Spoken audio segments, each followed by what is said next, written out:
2 Peter chapter 3, verse 3, knowing this first, that there shall come in the last days scoffers, walking after their own lusts. The main scope of the apostle, both in the latter part of the former chapter, the beginning of this, and the connection of both, is to caution his converts of relapsing into those sins which they are redeemed by the knowledge of Jesus Christ. This strong bulwark he is fortified against all the battery of the world and assaults of Satan by many arguments.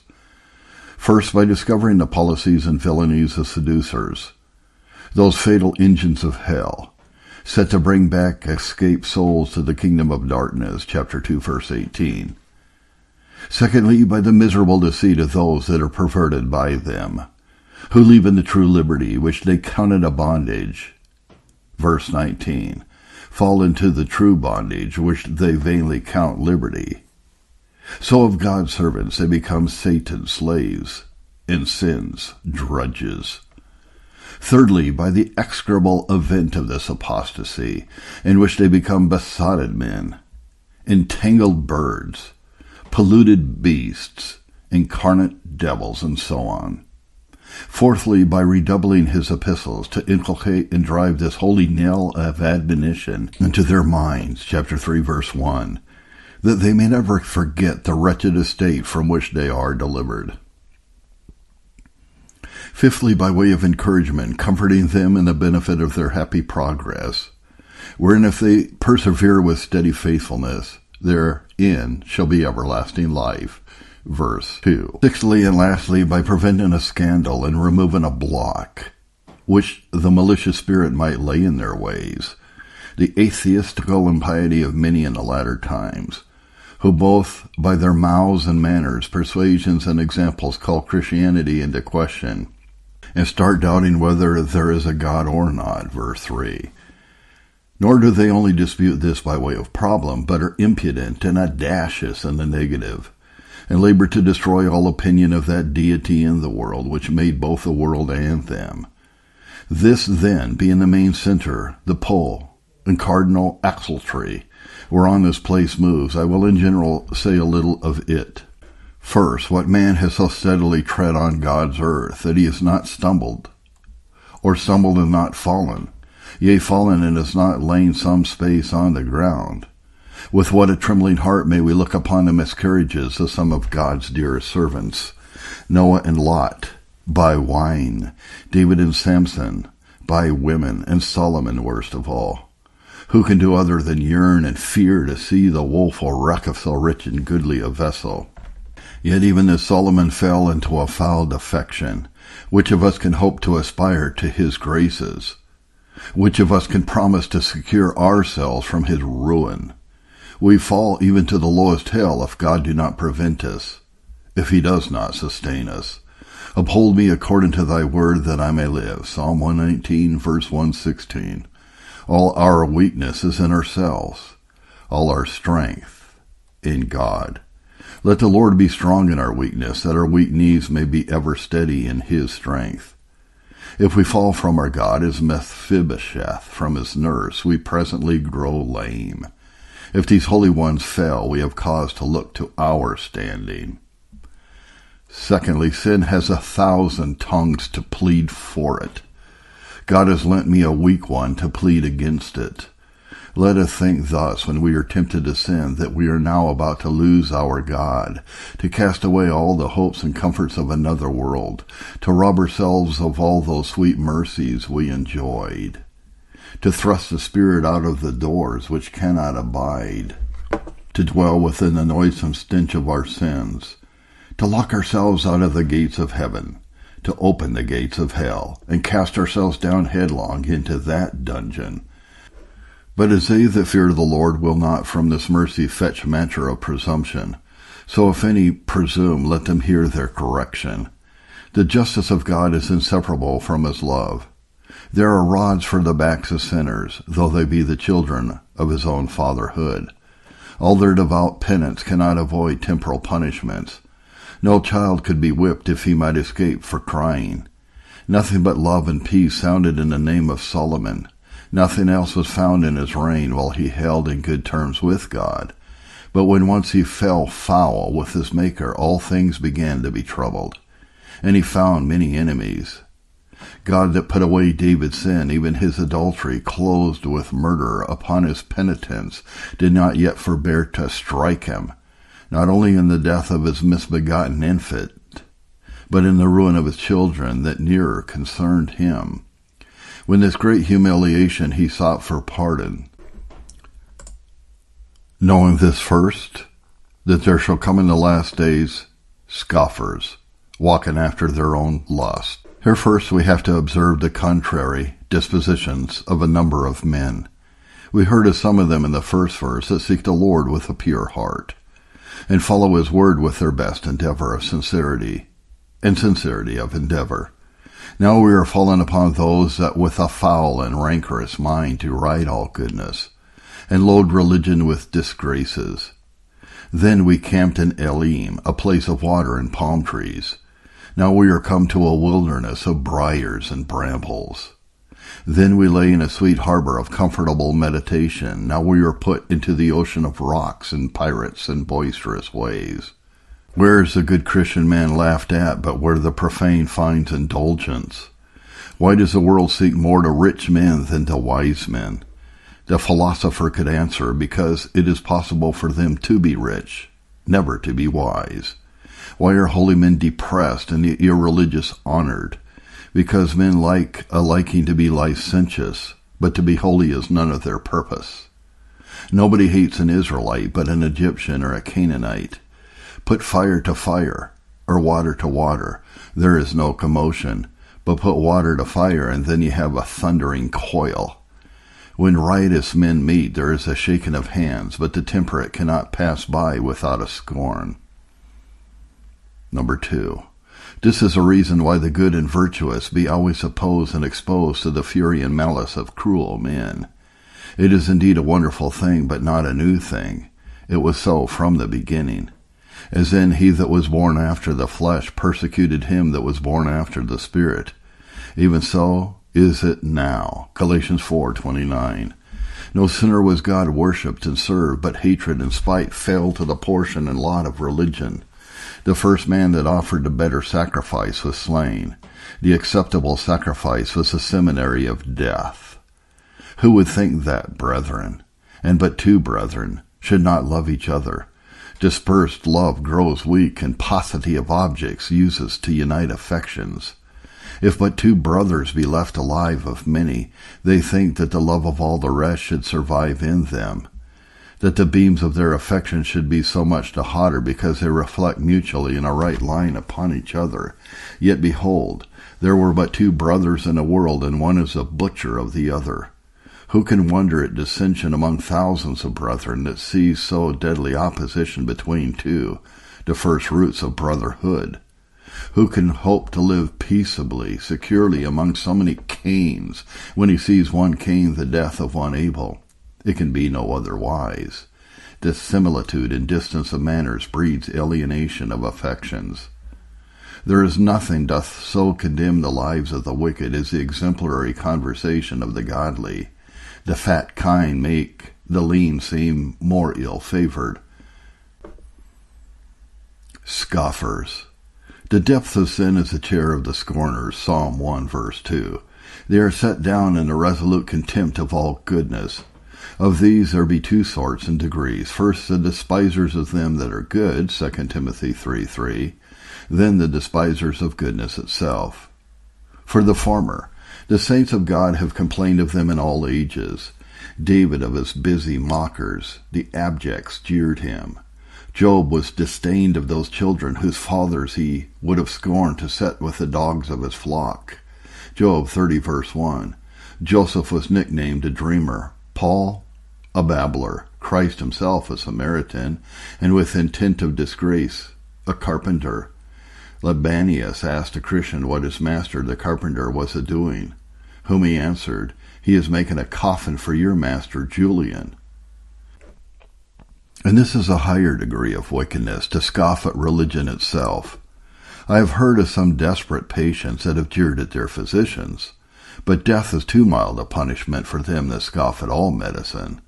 The wretched Gergesenes repelled Christ for fear. They are worse that drive him away with scorn. If Christ will be ashamed of them when he comes to judge, that were ashamed of him when he came to suffer, how will he reject those with indignation that rejected him with derision? You have set my counsel at naught, therefore I will laugh at your calamity, and mock when your fear comes. Proverbs 1:25 and 26. The children of God must be content to receive taunts from their father's enemies. We would hardly endure wounds if we cannot brook words for the cause of our Savior. When he was reviled, he reviled not again. 1 Timothy 2:23. This is his patience for us. Love your enemies. Bless them that curse you, and so on. Matthew 5:44. This should be our patience for him. It is enough to quiet us that all the disgraces done to us redound to him. He that despises you despises me.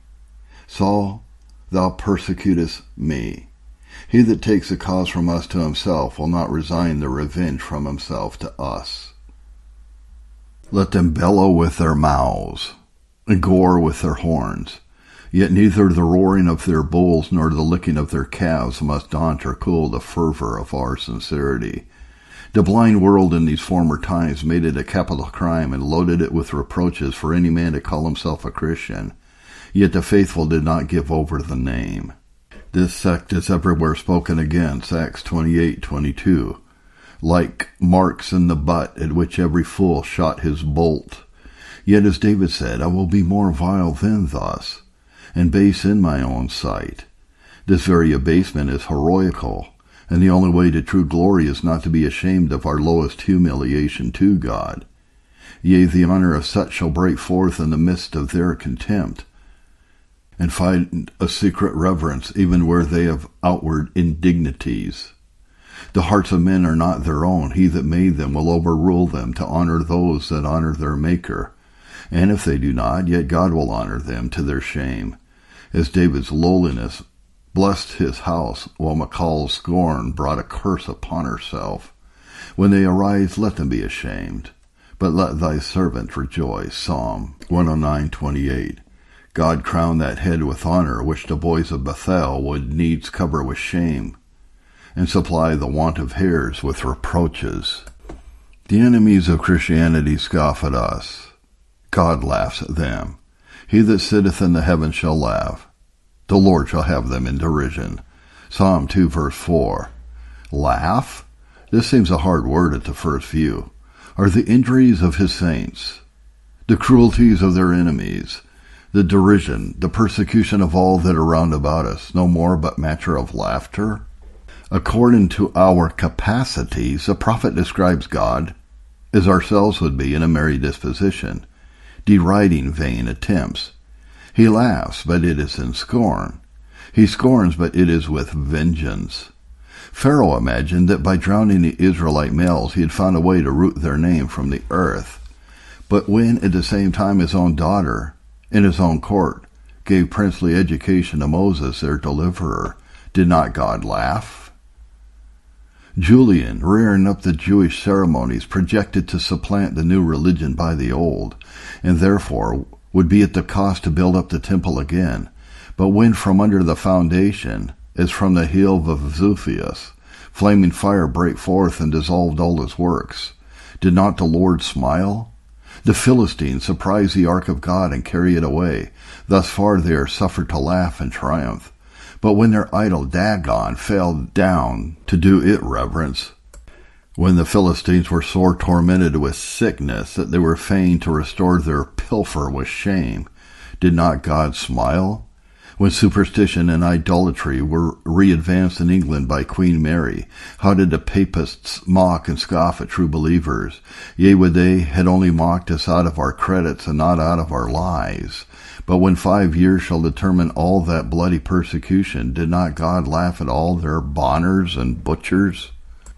Short is the joy of the wicked. Is Dagon put up to his place again? God's smile shall take off his head and his hands, and leave him neither wit to guide nor power to subsist. How did our enemies swallow an invincible hope to swallow us up with their invincible navy? But when the winds and seas, fire and water fought against them, did not the Lord laugh them to scorn? He sees and laughs.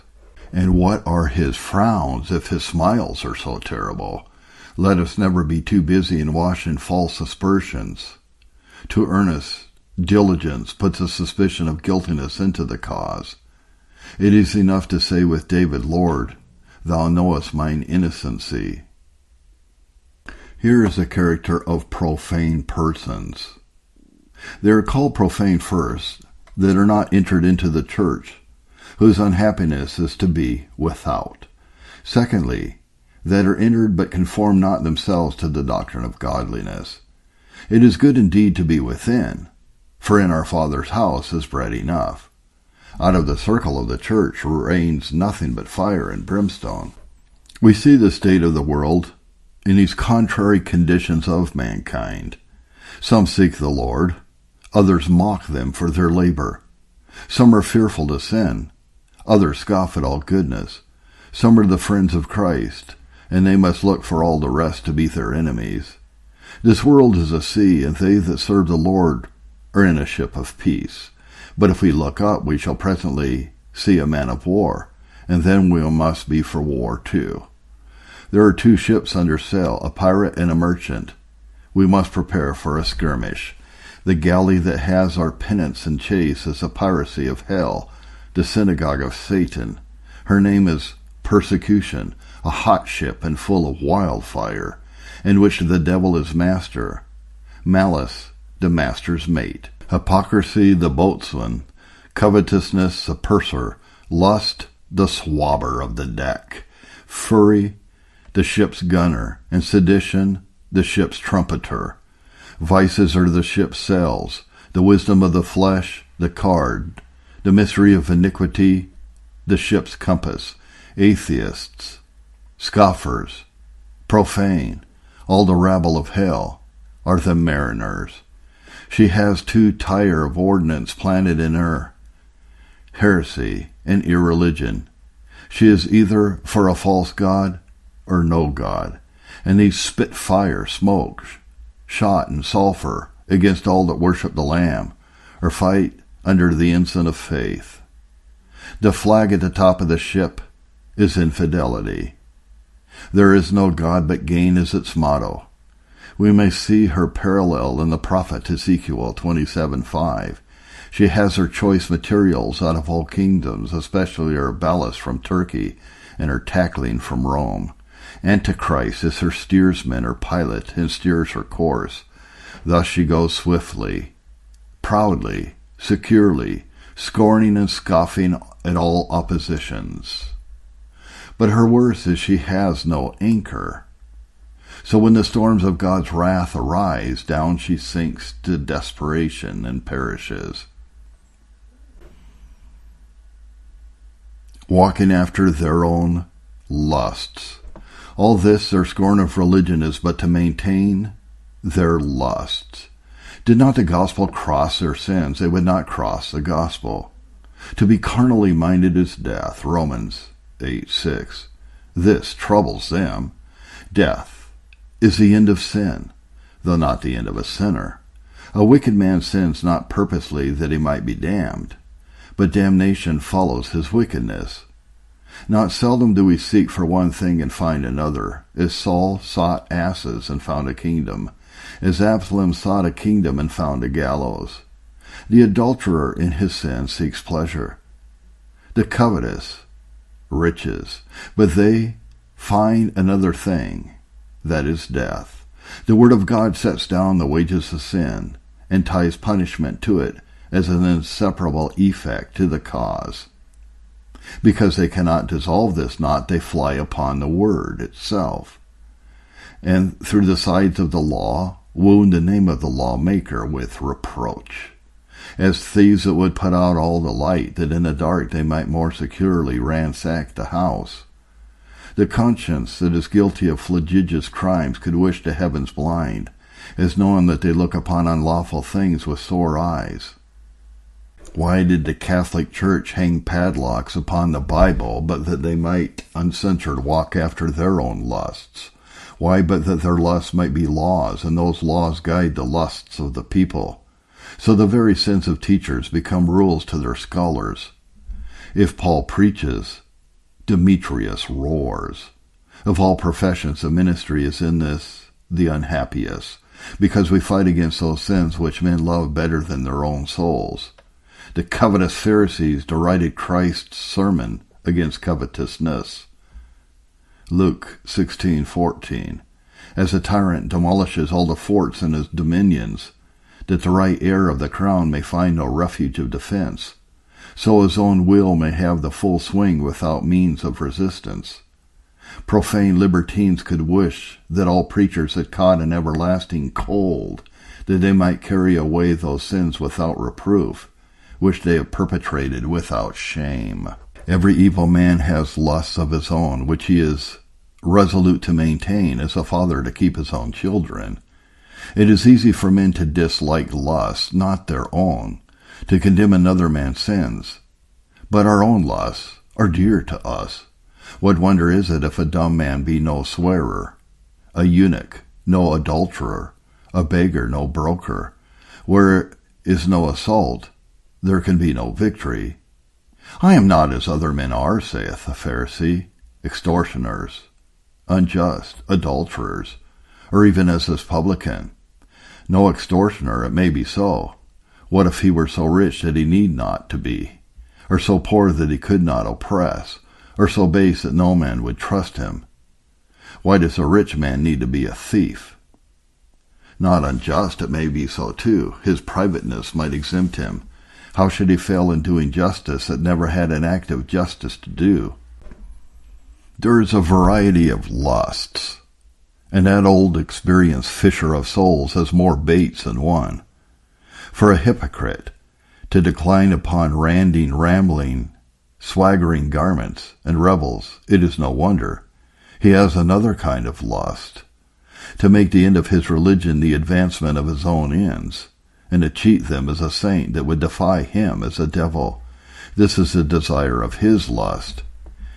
He deals with his conscience as the untoward husband did with his wife. He speaks her fair and makes much of her abroad, but he cudgels her in private at home.